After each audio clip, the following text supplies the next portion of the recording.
మిగతా జిల్లాల్లో అన్నిటిల్లో కూడా సిద్ధం మహాసభలు నిర్వహించుకోవాలన్నటువంటి నిర్ణయం తీసుకోవడం జరిగింది. ఆ నిర్ణయంలో భాగంగా నెల్లూరు జిల్లాలో గతంలో సిద్ధం మహాసభ జరపలేదు కాబట్టి కావలి సెంట్రల్ పాయింట్ కింద అన్ని నియోజకవర్గాలకి సెంటర్ అవుతుంది కాబట్టి ఆ సెంటర్ పాయింట్ని ఎన్నుకోవడం జరిగింది.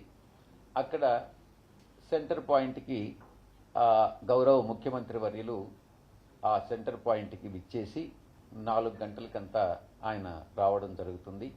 4 నుంచి 6 దాకా అంటే మా గౌరవ ముఖ్యమంత్రి వర్యులు 5 గంటల నుంచి 6 గంటల వరకు ప్రసంగిస్తారు. 6 గంటలకి సభ ముగుస్తుంది. 6 గంటల తర్వాత గౌరవ ముఖ్యమంత్రి వర్యులు బయలుదేరి కందుకూరు చేరుకుంటారు. కందుకూరులో రాత్రి బస చేయడం జరుగుతుంది. 4 గంటల నుంచి 5 గంటల వరకు మా యొక్క గౌరవ శాసనసభ్యులు సమన్వయకర్తలు సభను ఉద్దేశించి ప్రసంగించడం జరుగుతుంది. 5 గంటలకి ముఖ్యమంత్రి గారు ప్రసంగిస్తారు. సిద్ధం మహాసభలకి ఉన్నటువంటి స్పందన చాలా అద్భుతంగా ఉంది.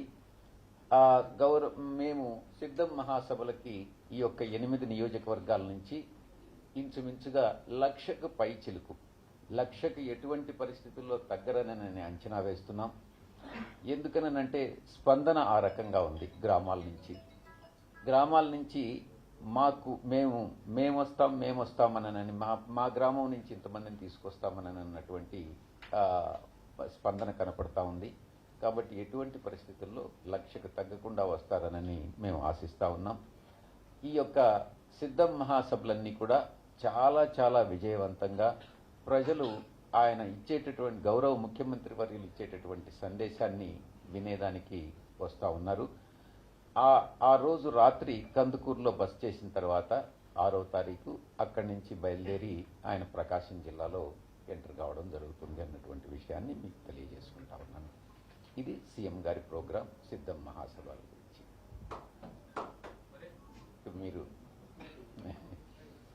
మీరు ఏదైనా సందేహాలుంటే ప్రశ్నలు ఉంటే అడగచ్చు. కేంద్ర ఎన్నికల సంఘం కొంతమంది ఐఏఎస్ ఐపీఎస్ అధికారులందరూ కూడా బదిలీ వేసేసింది. ప్రధానంగా ఆయా ప్రాంతాల్లో శాంతి భద్రత సమస్యలు ఉత్పన్నమైన కారణంగానే బదిలీ వేసినట్టు సమాచారం ఉంది. మరి అలాంటి అధికారుల యొక్క వైఖరి మీద మీ అభిప్రాయం ఏంటి? ఉదాహరణకు నెల్లూరు తీసుకుందాం. శాంతి భద్రతల సమస్య ఏముంది? తిరుపతిలో శాంతి భద్రతల సమస్య ఎక్కడుంది? చిత్తూరులో ఎక్కడుంది? గుంటూరులో ఎక్కడుంది? శాంతి భద్రతల సమస్య అని మీరు ఎలా చెప్తున్నారు?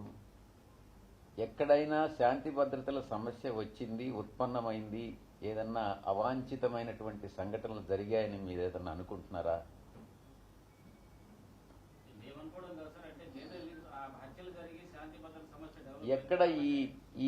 ఎక్కడ హత్యలు జరిగాయి మీరే చెప్పండి.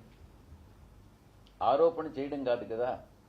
విలేకరణ తర్వాత మీరు ప్రశ్నించే ముందు ఆధారాలతో కూడా ప్రశ్నించాలి. ఎక్కడ హత్యలు జరిగాయి?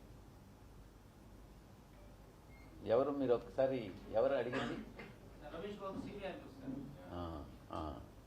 ఎక్కడ జరిగాయి రమేష్ బాబు? ఎక్కడ? గుంటూరు స్పెసిఫిక్గా చెప్పు. నాకు తెలియకుండా ఎక్కడ జరిగింది చెప్పు. నువ్వు రమేష్ బాబు నువ్వు అడిగిన దానికి స్ట్రైట్గా చెప్పుమ్మా. నువ్వు ఎక్కడ హత్య జరిగింది? నువ్వు చెప్తున్నావు కదా హత్య జరిగిందనని. ఎవరు హత్య కాబడ్డారు? ఎవరు హత్య చేశారు? ఎక్కడ శాంతి భద్రతలకు భంగం కలిగాయి? ఏంది? ఎక్కడ శాంతి భద్రతలు అన్నవి ఎక్కడ భంగం కలిగాయి? ఒక ఇన్సిడెంట్ చెప్పు. నువ్వు కానీ చెప్పకుండా ఉంటే నేను సివి రావు గారిని అడుగుతాను. నేను మీ విలేకరు ఇలా అన్నారు, రావు గారు, విశ్వేశ్వరరావు గారు, దీని గురించి మీరేం చెప్తారని నేను అడగాల్సి వస్తుంది. Next. Okay, right, thank you.